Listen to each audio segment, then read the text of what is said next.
আত্মশুদ্ধির অনন্য উপমা। একবার তিনি জনগণের কাজে ব্যস্ত সময় কাটাচ্ছিলেন। এমন সময় এক লোক এসে অভিযোগ দায়ের করলেন, হে আমিরুল মুমিনিন, আমার সাথে চলুন। এক লোক আমার উপর অত্যাচার করেছে, আপনি আমাকে সাহায্য করুন।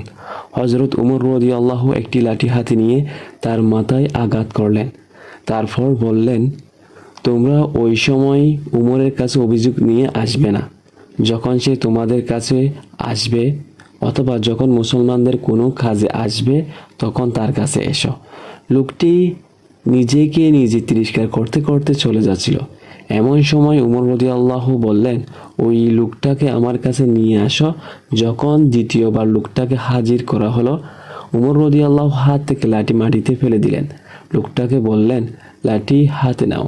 তোমার মাথায় যত জোরে আঘাত করেছি ঠিক তত জোরে আমার মাথায়ও আঘাত করো।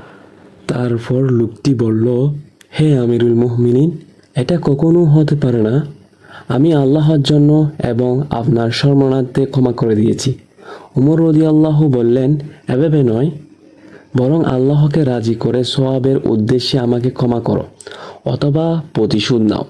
লোকটা বলল, হে আমিরুল মুমিনিন, আমি আল্লাহকে রাজি করার উদ্দেশ্যে ক্ষমা করে দিলাম। তারপর লোকটা চলে গেল আর উমর রাদিয়াল্লাহু পায়ে হেঁটে নিজ ঘরে প্রবেশ করলেন। অন্যান্য লোকেরাও তার সাথে ছিলেন। তাদের মধ্যে আহনাফ ইবনে কাইসও ছিলেন, যারা বর্ণনা করেছেন নিজ চোখে দেখা ঘটনা। তারপর উমর রাদিয়াল্লাহু নামাজ পড়া শুরু করলেন। 2 রাকাত নামাজ পড়ে বসে গেলেন। তারপর নিজেকে সম্বোধন করে বললেন, হে কাত্তাবের বেটা, তোর কোনো স্থানেই ছিল না। আল্লাহ তোকে সম্মানের স্থান দান করেছেন।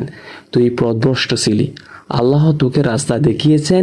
তুই অসম্মানী ছিলি, আল্লাহ তোকে সম্মান দান করেছেন।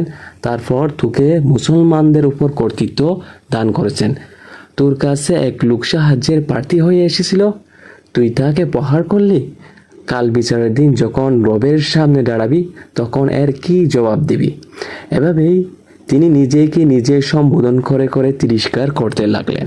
আমি তখন দৃঢ় বিশ্বাস করে নিলাম, পৃথিবীর বুকে তার চেয়ে বেশি সৎ আর কেউ হতে পারে না।